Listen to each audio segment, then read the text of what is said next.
We as business owners or professionals working for a company need to master our people management skills. Obviously, because we work with people day in, day out. Well, as MSME, the importance of this skill is even higher because as MSME, we may have leaders who are homegrown and therefore they have a lot of power centers created in the organization. You may have people who are super tenured, people who started with your father or maybe even your grandfather who have a specific way of looking at things and the specific way of moving things ahead. And you may also have people who have gone beyond their duties when the company needed it and are actually doing several roles. As a manager or an entrepreneur or a youngster entering such a business environment, it's important for you to influence these people well so that you are able to bring the change about, a change that will transform your company to adopt the newer ways of working, a change that will propel your company to the next level. So in this video, we are going to be talking about 5 ways in which you could influence people, and all of these 5 ways is what we as a consulting company use, because when we consult our clients, we also got to influence them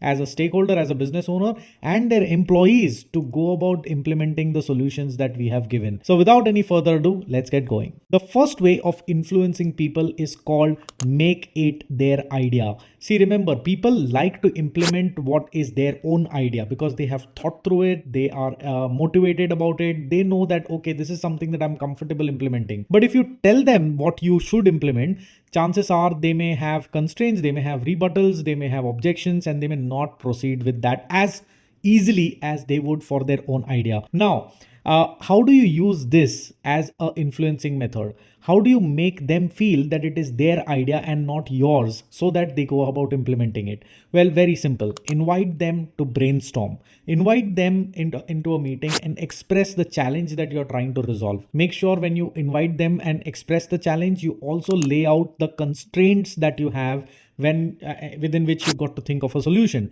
So for example, if I want to go about improving my online sales, I would say, hey, you know what, a lot of our competitors are doing very good online sales.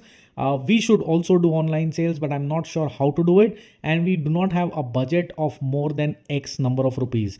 I think that those guys are doing Facebook and social media ads, but I'm not sure how to go about that or whether that is something that we should do also. Our online presence is not that great. What do you think? Now, the moment you open a question up like this, you've mentioned what the challenge is, you've mentioned what the constraint is, and you've also dropped in some clues on what you want them to think. And when they come up and say, hey, you know what, we should definitely do social media ads, but other than the social media ads, how about doing posts?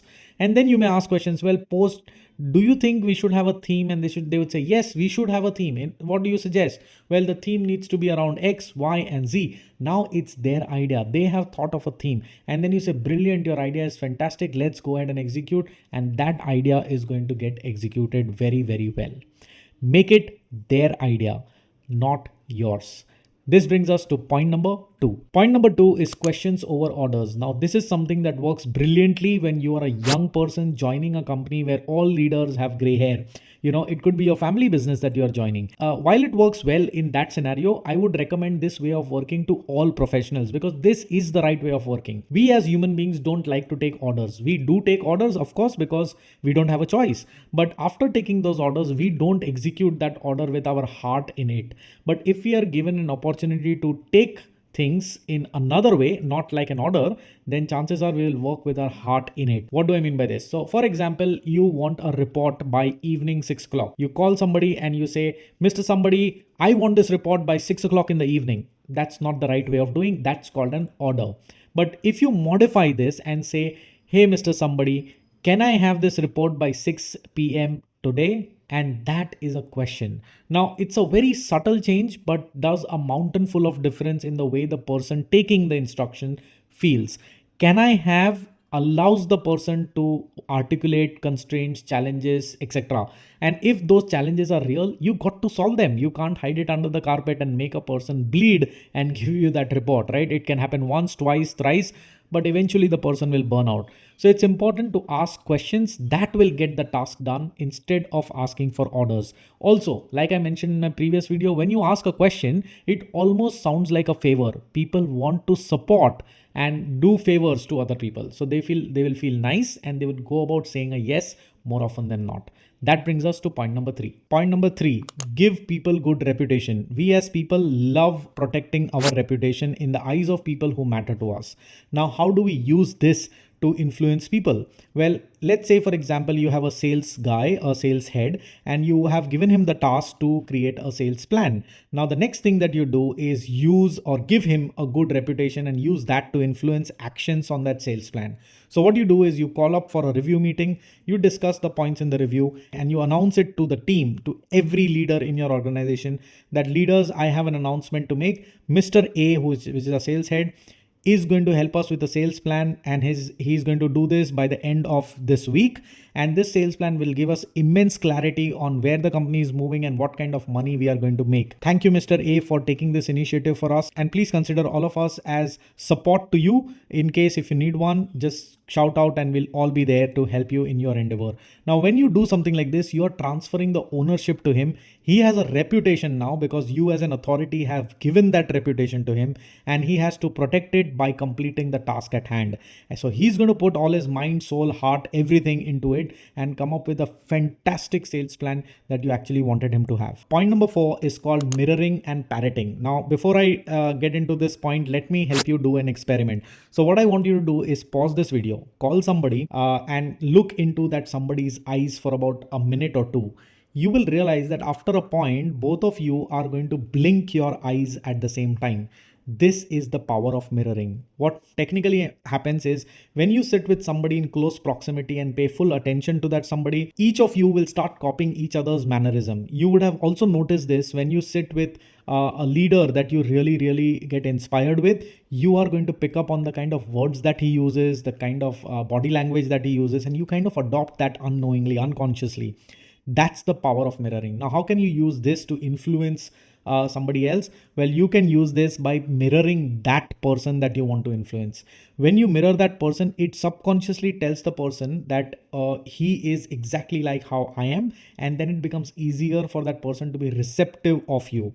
What is parroting? Parroting is slightly different than mirroring. Parroting means saying the phrases that the person said, and they would then emphasize that even further and get an understanding that you've understood it well. Let me give you an example. Let's say if somebody is nodding their head, or somebody is in the habit of saying and you go and repeat the same thing. You go nodding your head when somebody nods, and you also go saying If somebody speaks very fast, you match that rate of speech and you also speak in that pace of language, right? When it comes to parroting, if somebody says Mr. XYZ is my favorite cricketer, then you say Mr. XYZ and you stop there. That's parroting. Now, when you say Mr. XYZ, it confirms to that person that you heard about the person he's talking about. And when you say this, chances are he would say, yes, XYZ, he is brilliant on X, Y, and Z. So again, he's going to love that. Now, chances are some of you seeing my videos are going to start mirroring and parroting my XYZ. But the idea is that if you mirror somebody or if you parrot somebody, it tells that somebody that you are like him subconsciously, and then the person becomes more receptive to what you have to ask him to do. Point number 5 is called start with yes questions. Now, this is called conformity bias, which means we kind of confirm or agree to somebody that we more often not agree to. What do I mean by this?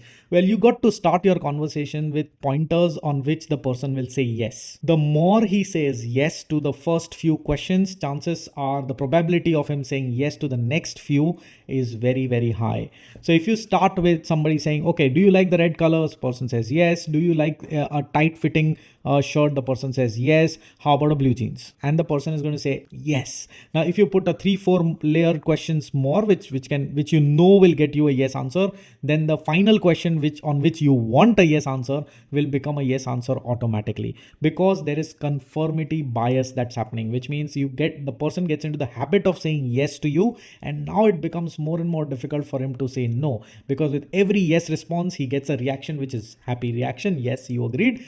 Yes, you agreed. Yes, you agreed. And now saying a no is going to become extremely difficult for that person to do. So when you want to influence people, start with a few questions on which the answer is going to be yes. Now, with all of these 5 points, I must give a disclaimer. Do not use any of these 5 points to negatively influence people to do things that should not be done. Do not manipulate people by using these 5 points. These 5 points are to be used in an event where it's difficult for anybody to accept you as a leader and take forward the changes which are for the benefit of him and the whole of your enterprise. So I wish you all the best. I'm sure you will be able to place yourself very well in your organization now, having learned these 5 points. Influence people and get your company to propel to the next level. If you have any comments, please mention in the comment box. If this video helped you even a bit, give it a big fat like. If you've not subscribed to this channel, go hit the subscribe button and don't forget the bell icon. Until we meet next time, keep influencing people, get influenced by right people, and all you find people, keep propelling.